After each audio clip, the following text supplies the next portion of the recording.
Hey, we're back. Hey, we just There we had a little go. bit of the technical difficulties, but we are back. We are back. Yes.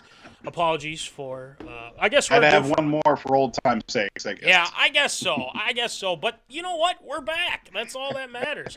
And you know what I like about it Oh, is we can resume our current progress. So, uh, we're going to move on to air raid. We talked a little bit about the heavyweight boxing, things like that, and which was fun. So yep. we will hold that third one for another time. But Voldy, I say we get things going with some absurd or Should. approved. It's time for everyone's favorite segment, Absurd or Approved.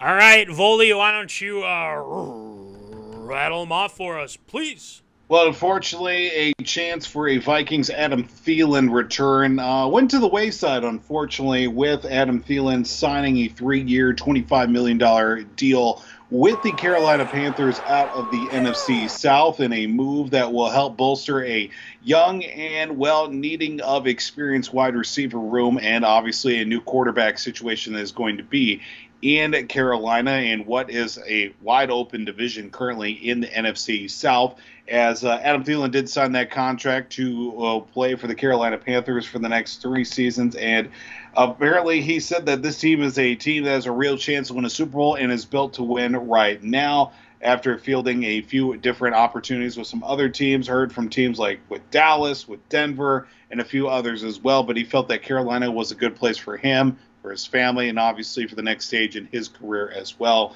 even with the aging wide receiver getting that contract as well for 3 years. So is it absurd or approved with Adam Thielen signing with the Carolina Panthers that Thielen will succeed in the NFC South with the Panthers as well? That's a great question. I really want him to succeed in Carolina, and I think he will. And I think there's no ifs, ands, or buts about it. And, you know, we got to give him some claps. A, he deserves it. B, he's literally, he is the Vikings. Mm-hmm. And he came into a situation to where people thought he wasn't what he used to be. Yeah, we all get that. We all understand that. But at the same time, um, you know, he had a price which the Vikings couldn't, you know, match it. And with Carolina, I'm glad that he went out of his way to just kind of message uh, uh, Pat McAfee to break the news and everything like that, which is Yep. cool. You know, that's a Mm-hmm. fun little tidbit. But I also know too that he is going to make an impact there by just, you know, with off the field, on the field, things like he's going to be a Right. leader on that team. Now, what I don't agree with, but at the same time, you know, you're free. Maybe he sees into the future, and that's fine. That's totally fine. But the Panthers, a Super Bowl contender, I don't see it. I think unless he knows that who they're going to take in the draft, or they somehow come out of left field and snatch Aaron Rodgers away from the Jets or something like that. But I don't know. It's up in the air. Yeah. He will succeed in the NFC South, but I don't agree with. I mean, he wanted to join a contender, and I just don't think that the Panthers are a contender. I hate to say it, but it's true. But I also know that he got a 3-year deal. He got what he wanted, Yep. and you know his family's gonna love it there in Carolina, and we are still gonna cheer him on. Absolutely. But unless they play the Vikings, that's just Yeah, how that's it gonna be is, a lot. unfortunately. But again, you know, maybe they will be a Super Bowl contender. We don't know. So, Right. yeah, it's got my stamp of approval. He will succeed. He will be. They'll welcome him with open arms. He'll be a great leader in the organization. So, Voldy, what do you think? Yeah, I think it's going to be obviously he's going to be the mentor on that team, but also lead by example. He's going to be the top guy because of the fact that three other guys returning with experience for the Panthers have a combined 77 catches between them in their career as well. So there's going to be some growing pains, but having that consistency at the receiver position with a trusted guy like Adam Thielen is going to be big for them. It's going to be huge, is what it's going to be. And I think that's going to be an awesome opportunity for Adam Thielen. Obviously, he is definitely capable of being a top guy. He was a top guy when he was with the Vikings before Justin Jefferson. Even him and Stephon Diggs going back and forth at it. Obviously, a 1A, 1B situation. Same thing as well. A little bit more injury prone the last couple seasons with Adam Thielen, but still battling right through it and being one of those players that can always count on as well. And that's one thing that Carolina needs as well, especially since they traded away DJ Moore. That was their main weapon on offense too, and they need a guy who can step in and be that. And Adam Thielen's going to be that guy. Wish him all the best as well. Will he succeed? Absolutely. He's going to get his targets. He's going to get his catches, and he's going to be a big threat for them as well. Whether that translates into wins, we'll see how that happens. I don't know if this team fully ready to make that next step and being competitor as well. I guess we'll just have to wait and see on that. But it does have my stamp of approval. Thielen's going to succeed in the NFC South. Yep, and it is. I mean, that division, I feel like, I think it's the Aints division to lose, but it is sort of up in the air. I mean, unless they just get lightning out of a bottle with one of the quarterbacks that they're probably going to take. So we'll see. But we wish him all the best as per usual. So next one, Voldy. So with the World Baseball Classic coming to a finish last night, Team Japan claims the title for the third time since its inception in 2006 with the World Baseball Classic winning last night, defeating Team USA by the score of 3-2, but a victory nonetheless for Team Japan. But ultimately brings down a lot of questions, and if not, was this the best one all around for the World Baseball Classic? A lot of the top players investing not only into their country, but also for the team as well. We saw some of the best players step up to play for their home countries. Obviously, the two big ones closed out the World Baseball Classic. Shohei Ohtani for Team Japan, Mike Trout for Team USA. Ultimately, it was Ohtani winning that battle of two teammates on the same Major League Baseball team with the Angels, but it was Ohtani getting the first round win against Mike Trout. But this does bring up another good question. Obviously, there were a few detractors away with the likes of Edwin Diaz injuring himself with Team Puerto Rico in a celebration that is going to keep him out for the whole season as well. That people said, this is nothing more than exhibition games. Why are guys trying so hard? Why is this even worth my time? This is completely ridiculous. And then you get the ultimate send-off, the best way to close out the World Baseball Classic. The two best players of this time right now in baseball going against each other, and to come all the way down to one pitch and a strikeout of Mike Trout from Shohei Ohtani. Is it absurd to approve with the success of the 2023 World Baseball Classic? Will players, people, and even media take the WBC more serious once it comes back around in 2026? Wow, that's a long time from now. Yeah, every 3 years was the original plan for it. So before COVID, it was supposed to happen in 2020, and obviously that didn't happen. So Right. Yeah, I think so. You saw a juggernaut of a game last night. And unfortunately, I was hoping that USA would win. But, it was exciting. And you have the best of the best going up against the best of the best in each country. And again, it's very competitive. Japan's a really good baseball team. The USA, of course, is always up there. You have Venezuela. You have all of these teams that you need to take seriously, and a lot of pride. Players have a lot of pride in that, and I think that's something that some people kind of take for granted and think, well, it's not the MLB. Well, I think it did fairly better than the MLB has done It did. in these past few games and things like that. So it's popular, and you got to keep doing it. There's the level of interest. There's a fair amount of interest in it, and I think they'll take it more seriously if they have games like they had last night. So I give it my stamp of approval. I think there's going to be more respect for the WBC coming up, especially in 2026. So we will keep an eye out on that. Voldy, what do you think?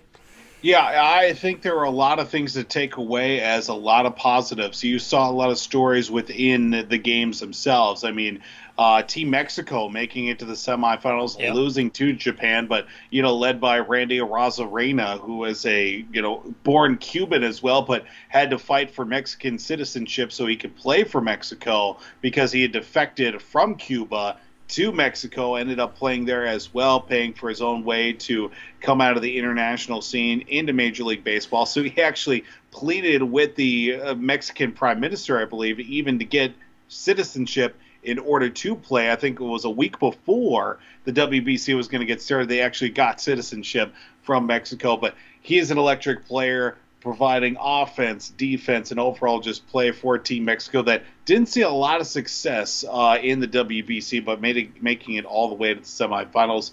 You also get guys like Lars Nootbaar, a white guy playing for Team Japan. He was a lightning rod for Team Japan as well. Obviously, Darvish, you get Shohei Ohtani as well with the bat and also pitching as well. He had himself a whale of a tournament and closing things out, too. But he really captured the minds of a lot of the Japanese baseball culture. He does have some Japanese heritage in his family, so that's why. He was also, I think him and one other guy were the first non-native Japanese players to play for Team Japan in an international tournament as well. So really breaking barriers in that one. Mm-hmm. And then also you look at Team USA. You put the best of the absolute best together, maybe plus or minus a couple of players that didn't make the commitment as well, but certainly will be on a lot of people's radars come 2026 to see how relevant they are. I mean, Mookie Betts, you get, Paul Goldschmidt, you get, the best possible pitching rotation that you could have as well. Mike Trout out in center field, and you get all these guys, and you had the defending National League batting champion in Jeff McNeil. He was batting in the 9 spot for Team USA.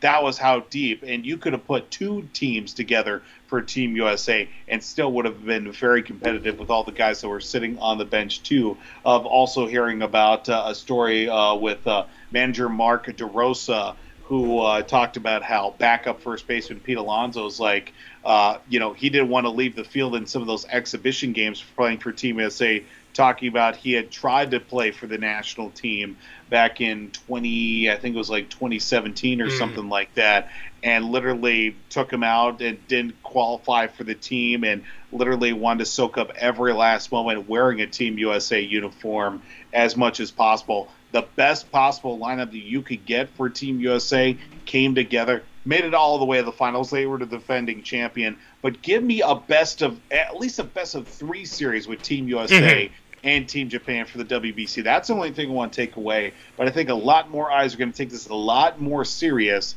because, last time this happened, this was 2017, a whole different world, a whole different cast of characters for Team USA that played and won the championship in 2017. But now in 2023, it's certainly a very competitive team. Of course, you throw all of the names out there, but I think 2026, I think a lot more people are going to take it a lot more serious and make this a much more highly anticipated event for sure. That's the hope, and let's make sure that it's ready and good to go for 2026. So, all right, next one, Voldy. Well, we head to the NFL, where it looks like with the NFL owners meetings coming up here in the coming days, that Roger Goodell and the NFL are going to be coming to a multi-year contract with him remaining as the commissioner for the National Football League, as the compensation committee is slated to present the proposed extension to team owners during a special privileged session. Actually, that was yesterday. That was supposed to take place. Only one member from each team is permitted during the meeting, basically declining or not, basically voting whether to extend the deal with current commissioner Roger Goodell, who has been commissioner September of 2006. So 17 years later, still running the show overall. Looking at the body of work of Roger Goodell, is it absurd or approved? Should Roger Goodell get that extension and continue to serve as commissioner with his efforts for the National Football League? Oh, man. I mean, it depends on who you ask at this point. Right. And I want to throw this to the zoners, too. It is a great question to ask, especially for ARA with Roger Goodell. I think there's a lot of people that think he's a clown. Many of those people being at Barstool Sports, which I'm not saying that they're, that they're far off on that, because I think there's a lot of things he's really fumbled and whatnot. And among Vikings fans, other fans too. But I still think that if you have the owners backing you, and it seems like they really like Roger Goodell, I don't see them going away from Roger Goodell in the foreseeable future, because they think in their minds, maybe not in a lot of other NFL fans' minds, that he's done a good job. Now, the one thing that I can't guarantee is that they might hold on to him as long as they can. And I know that's not something people want to hear, but it's very possible. He is well respected by all the owners, and the owners like him, and that's something to kind of keep in mind as we're going through this here. So I would say there's another issue that I think he needs to address, and we're going to talk about an ARA, so I won't get too far into it, but you got to find a way to get Snyder out of there. I mean, this has gotten out of hand, and it needs to end. And hopefully the owners know what they're doing when they finally get rid of the clown. But I want Roger Goodell to speak on this and, show him the door. Show the guy the door, for God's sake. So I will talk about that more in our ARA. But as for Goodell, I'm fine with it. It really hasn't changed anyone's mind about whether or not if he goes, who are you going to bring in? I mean, you can't bring in, just anybody. So, I mean, I'm fine with it. If other people don't like it, that's fine. Let us know in the chat and go from there. So, it's got my stamp of approval. I think he's done some things good, but he's fumbled a lot of things, pun intended. Right. So, Voldy, what do you think? I think with Goodell taking over, I've seen the game has certainly grown in a lot of different arenas as well, especially with the growth of technology. If you would have told Roger Goodell in 2006 that, hey, people are going to be watching the NFL with actually sitting on their TV, they're going to be able to watch it, using this, using their phones, being able to watch it without even having a cable plan. I think Roger Goodell would probably said, "You're crazy and you're stupid. Get out of here, weirdo." But I mean, he's navigated deals with billion-dollar rights with CBS, NBC, Fox, ESPN, and even Amazon. Of course, most recently, now streaming with YouTube TV and YouTube for the Sunday Ticket as well. And obviously, being able to continue on with that program. Hopefully, that'll be something to look out nice for. In years, and obviously the recent and the sales of teams as well since he took over with the Minnesota Vikings in 2006, with the Denver Broncos that sold for $4.5 billion as well. Just chump change on a grand scale of it all. He's certainly done his fair share compared to what his predecessors in Pete Rozelle and Paul Tagliabue have done, and those are just the first. I mean, he's only the third commissioner in the NFL since it's, obviously since the merger as well, and that's well over 50, 60 years now. So you could say he is in a very elite class as well, but he is 64 years old going into the final year of a deal, and, both were previous commissioners, 63 and 65, before they stepped down as well, and in their time as NFL commissioner. But I'm sure there's still a few years left underneath with, Roger Goodell, as maybe he'll play or at least have one more extension before he decides to hang it up. But I don't see that happening anytime soon. Yeah, I'm going to say it's got my stamp of approval as well, because who else are we going to hate on? I mean, there's not a whole lot beyond a former player maybe assuming the role as NFL commissioner. And then it's just like, all right, can we hate this guy? Can we not? He was a heck of a player, but he's making some bonehead moves. Now you can just say, well, we can hate him out of principle because of the fact he didn't play football. He was a lawyer, and now he's the commissioner of the NFL. This is crazy. So it's got my stamp of approval at least. Let me add something to this real quick. The one thing that, besides the Snyder thing, the one thing that I want him to just, realize, but I don't think he does, but at the same time, if it's making the money, it doesn't matter. Let's try and get rid of Thursday Night Football, for goodness sake. I don't care who you are. The players don't like it. The matchups are just so bad. And it just doesn't do it for me. I understand you get a lot of money from it, things like that. I just don't think that experiment is worth it. And it doesn't make sense to have it on a Thursday night, just a random night out of the year. And then you slap it on Amazon, and then you have these bad matchups that people just, I'd rather have two Monday night games, honestly. Let's just go with that. I mean, just have two crews go, I mean, it's fine. One East Coast, one West Coast, or one, obviously one Middle America, one West Coast game. There you go. Yeah, I'm not a big fan of the Thursday night, but hopefully, I don't know. It'll take some doing, but we'll see. All right, next one, Voldy. Well, it looks like we may see a little bit of movement when it comes to one of those NFL franchises, and one that we were just talking about with current owner Dan Snyder and squad may be on their way out.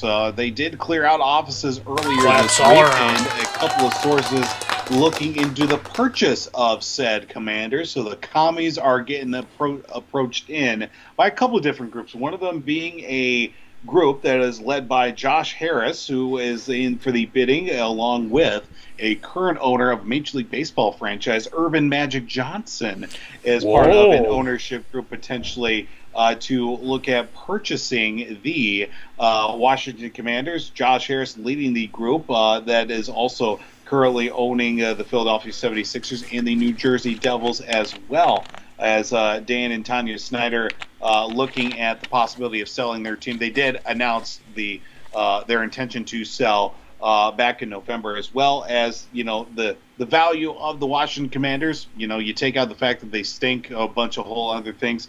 $5.6 billion, a cool $5.6 billion to purchase the commies as well. But in recent days as well, recent hours at least, another person looking to join bidders for the Washington Commanders, that being Canadian billionaire Steve Estapopoulos. If I got that name completely right or wrong, I don't really care. Too many letters, too many vowels as well. I think the guy might be Greek, but he's Canadian nonetheless. But looking at potentially being another suitor for the Washington Commanders, as he took a tour of the facility, stadium, and also training facility. Not only do you get the team, you get the stadium, and obviously the training facility that goes along with it, as owner of the Washington Commanders. So I guess looking at this potential breakthrough to get Dan Snyder and Tara Snyder as well, nothing against Tara as well, but you got to hate her by association, is absurd or approved.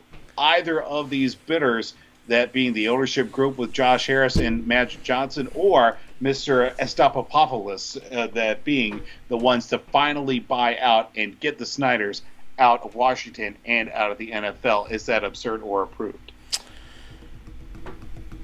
just it doesn't matter who gets him, anybody but the clown himself, and it's quite apparent. I'm glad that he finally realizes that he's not going to win this battle. It's either you leave or you're going to get kicked out, and I think he finally realized that.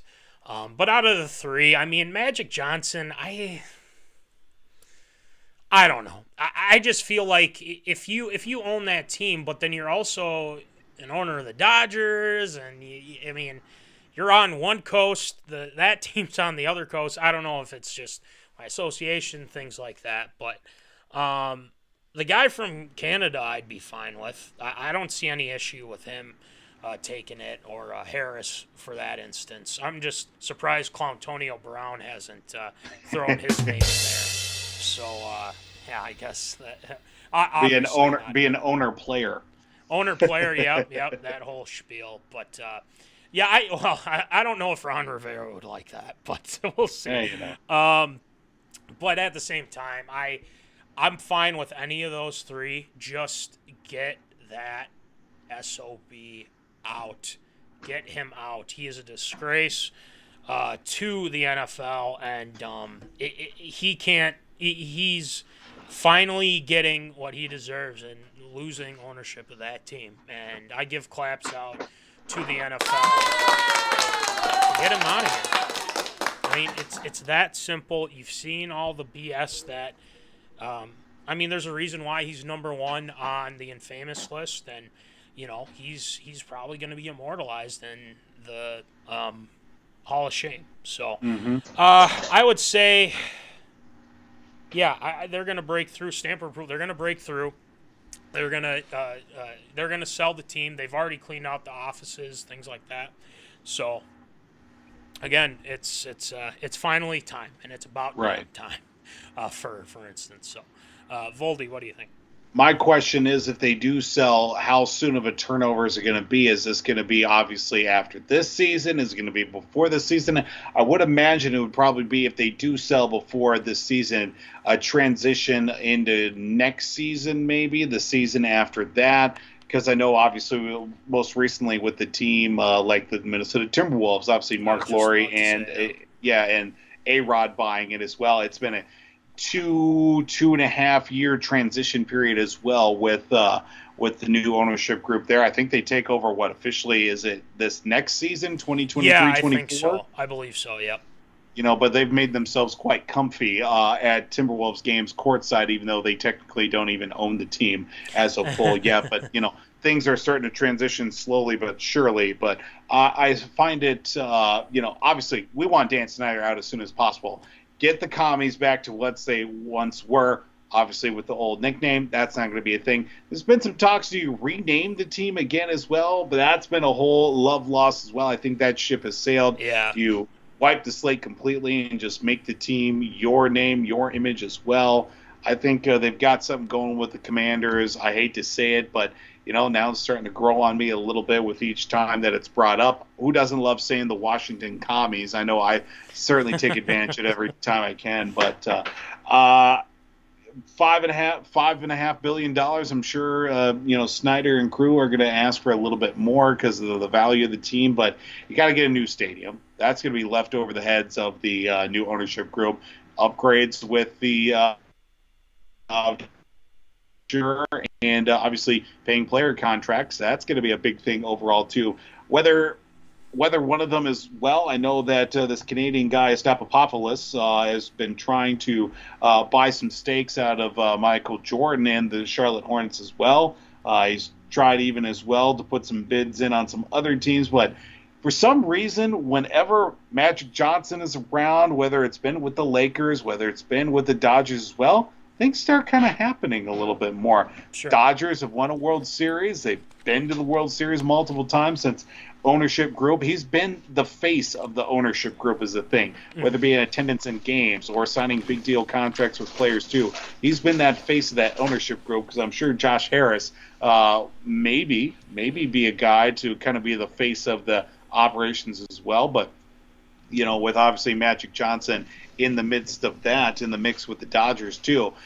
Right around the time when NFL's going on, he'd like to see his Dodgers playing in the World Series and MLB postseason. So it might be a little tied up for at least the first half of the NFL schedule, but that is certainly something you take into it to be a very prominent figure in the NFL landscape and the ownership landscape as well. Who's going to be the face of the operation as well? Do you want this Estapopoulos guy, or do you want Magic Johnson? Me personally, I'd rather have Magic Johnson sitting, in the owner's booth at Washington Commies games as well in the middle of October into December as well, to see him out on the East Coast doing things. But either way, any way to get Dan Snyder out of the NFL is always good in my mind.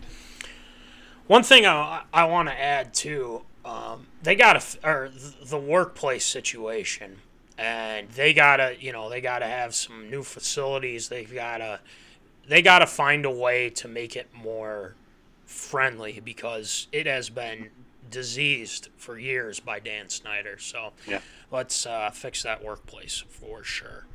All right, last one, Voldy. Well, this one is a very interesting story. With the end of the regular season, obviously, we're in the midst of March Madness right now. Sweet 16, Elite 8 coming up here this weekend. College basketball was in a bit of a conundrum as well, with the possible end of the NCAA scoring record held by one Pistol Pete Maravich, previously of the LSU Tigers, and obviously previously world champion Boston Celtics in the NBA. But one man made it his journey to try and break that record, that being Antoine Davis out of Detroit-Mercy University in the Horizon League. That's right, one of those favorite, beloved mid-major colleges in the midst of Middle America, of course, that being with Detroit-Mercy. Unfortunately, with a record that didn't boast very well. I think they were 12-19 or something like that, even after being bounced in the Horizon League. They were not invited into a postseason tournament, as Antoine Davis, at the conclusion of the Horizon League, I think they got bounced in the semifinals, was just 3 points from tying, 4 points from breaking the all-time scoring record held by Pete Maravich in the span of his college career, which spanned 5 years, unfortunately, for Antoine Davis. Obviously, you throw the COVID year in that, injuries in the mix, redshirt year. But Pete Maravich put up some ungodly numbers in his time. But he felt slighted, Antoine Davis. The reason I brought this up, he felt that as if he got cheated out of breaking the record as well. He said, I'm upset about it with not getting invited into one of the postseason tournaments for college basketball. They weren't going to make the NIT, I'll tell you that much, with Detroit-Mercy. The CBI tournament is what they were really hoping for with Detroit. The College Basketball Invitational to the Detroit-Mercy Titans. They did not extend the invitation to them. And when quoted and asked about a chance to play possibly again for a chance to break the record, Davis was quoted as saying, I'm upset about it. I feel like I got cheated out of something that they can't ever give back to me. I think it's selfish and weird that people emailed or called the CBI to say we shouldn't be in the tournament because they didn't want me to break the record. Is it absurd or approved the fact that Antoine Davis quite possibly got cheated out of breaking the all-time scoring record? Well, as I'm looking at this here, it seems like Maravich, from their perspective, they didn't want his record broken. Apparently, Rick Giles said that, president of the Gazelle Group that runs the CBI. Jason Maravich said he didn't have a personal problem with Davis, but he wasn't happy that his father's record, so this is his son, had a chance to be broken in a lower tier pay-to-play college basketball postseason tournament. He thinks it's a terrible look. Your season should be over if you're 14 and 19. So I think you have a little bit of controversy on both sides, and I think one side thinks, well, if you're 4-19, you should. Well, you have plenty of opportunities to score here and there, but I also think that it's kind of a Richard move, if you will, to just say, you can say dick. This is a family show. It's a dick move. Yeah, I like Sprinkle you. of 13. Sprinkle of 13. Sprinkle of 13. I get that.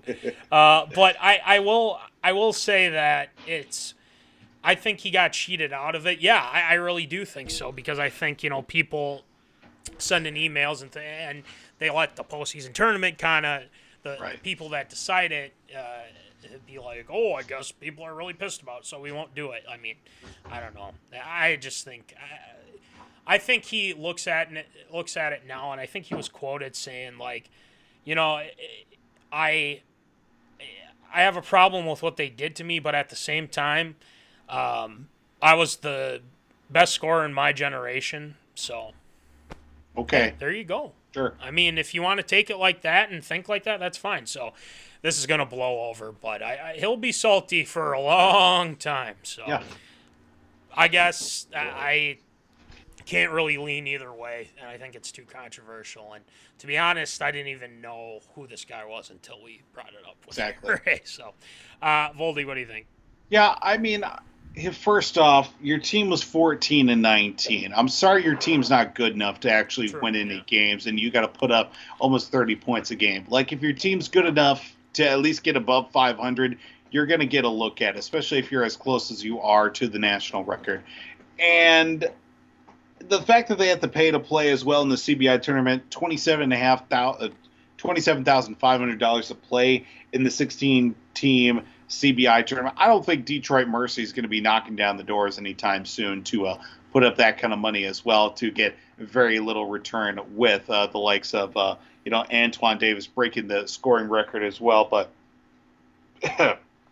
I can see, and I love the fact that they went and approached Pete Maravich's son, Jason Maravich, about the record too. And, he was very blunt about it. It's terrible luck. Team stinks. Can't do anything about that. The fact that he couldn't get 4 more points to break the record, I'm not going to say it's on him. It's just unfortunate. I'm sure if he had one more game, obviously the record would be broken and then off and going.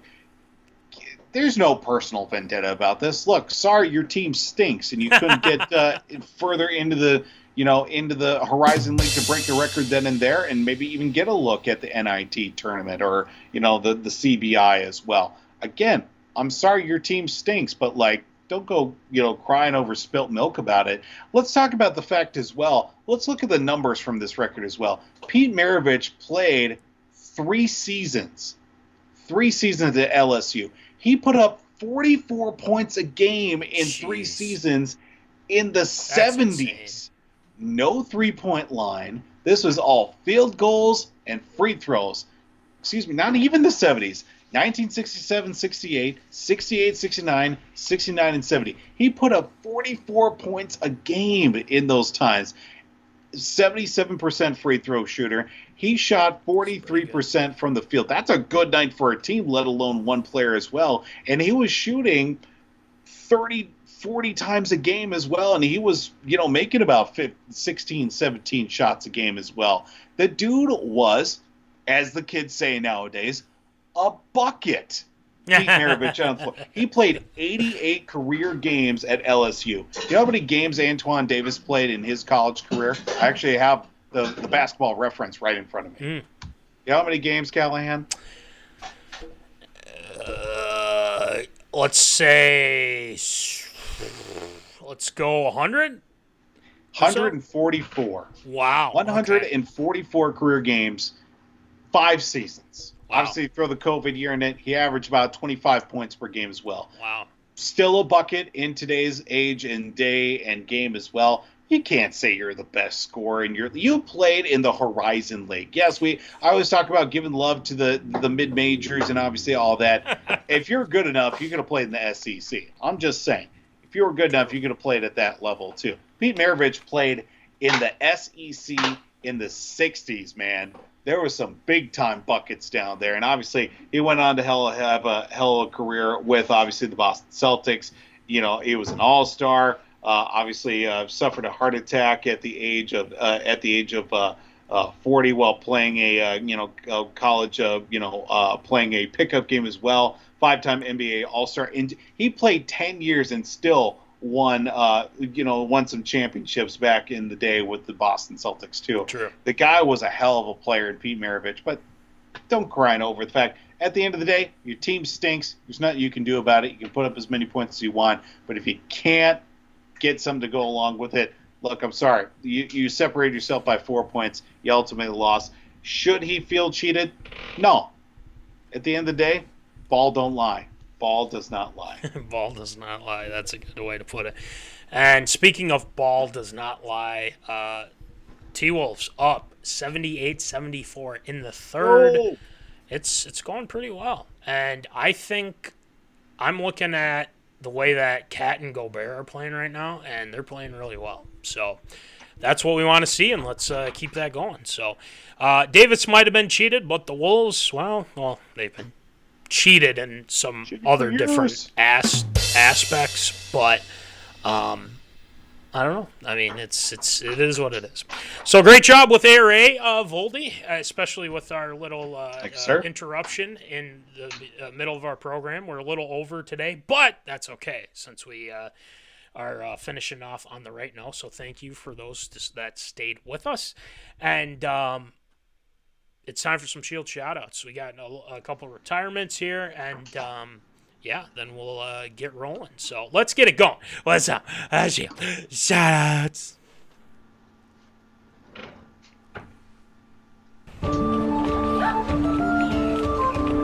Shield shoutouts.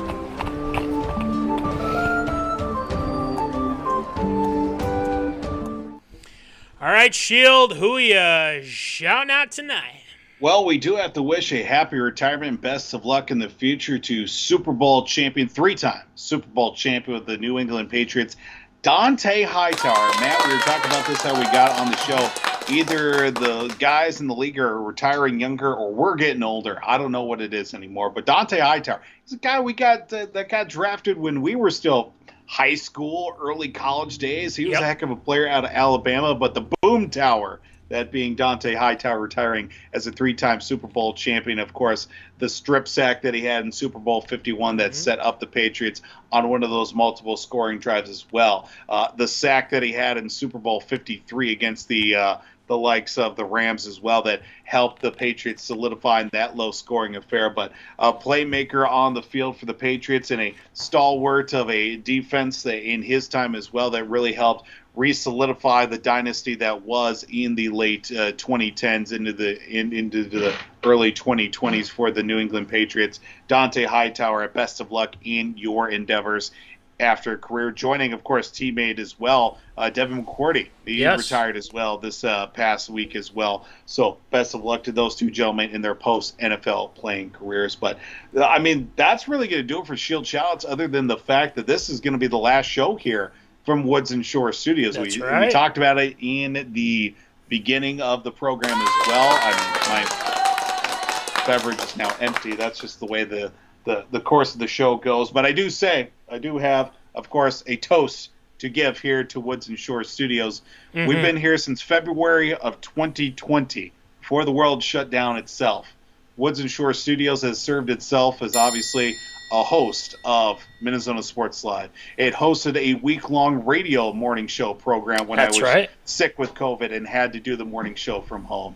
It's hosted birthdays. It's hosted family gatherings. It's hosted a third person that's brought into this world by creative consultant Mrs. Sarah Ann Tewsvold, with Case Paul James joining us in the world as well. We've had some ups, we've had some downs, power outages, internet issues, technology that wants to work but doesn't work. We've had clogged bathroom sinks, bathroom tubs as well. Good times, bad times, and everything in between. Woods and Shore Studios. We moved in Super Bowl weekend of 2020. We watched the Kansas City Chiefs beat the San Francisco 49ers. We've seen anything and everything in between. We've seen comeback victories from the Vikings. We've seen Tom Brady win another Super Bowl. We've seen anything that you can possibly think of right here in Aiken from Woods and Shore Studios. It will be missed, but the memories will always be here. All but 1 or 2 episodes of Minnesota Sports Live have been here from this very position, in the very corner, outlooking the Holiday gas station from Aiken as well. Over by the railroad tracks, many trains have come through. But nonetheless, Woods and Shore Studios, it's been a great ride. A toast to you, Woods and Shore Studios. That's going to do it for Shield Shoutouts this week. Wow. Well said, well presented. That's a great way to end Shield Shoutouts and Woods and Shore Studios. Like I said, I have to get used to the new name now, and that's kind of the big thing. And it's I just love it just rolls off the tongue nice. It does. It just does. Woods and Shore Studios, and we will never forget Woods and Shore Studios in Aiken, Minnesota. So there's no ifs, ands, or buts about it. But we do know that St. Cloud is the destination. That it so is. we'll try to weave something in for that. So great job with Shield Shoutouts as per usual, Thank you, sir. And update with the Wolves real quick. 80-77, third quarter, Nice. 5 minutes left. So we got a close one tonight, folks. Make that 79-80. Anyway, like we usually end, we've got merch, people. We got some nice merch. And we got hats. $20, $5 shipping. We've got shirts, $20, $5 shipping. A lot of cool stuff as Voldy is grabbing the hats. The hats are fantastic. I think Papa Callahan wore it the other day, and he's like, I haven't worn this in a while. I'm like, you should wear it more often. That's what I told him. Free advertising, baby. Free advertising. Going from there. And I did have a zoner that was wearing his MinneZona shirt in Florida. So we're doing good there in Florida. So hopefully get some Florida people checking out MinneZona. So we got that. We got stickers. We got the small ones for $2. We got the big ones for $3. We got plenty of that for you. And make sure you check out our guy, Will Ruttell, www.w2performance.com. W2 Performance, killing it as per usual. Will's just doing amazing things, so I'm very happy for him. Thank you to National Fleet Graphic, Crown Rental, Tyler Knutson for the stickers, and then make sure you check out the Victorious P.O.D. They're active on Twitter talking about their fantasy football stuff, so make sure you check out my guy Jack Vickers. And that's gonna do it for episode 143. And Voldy, it's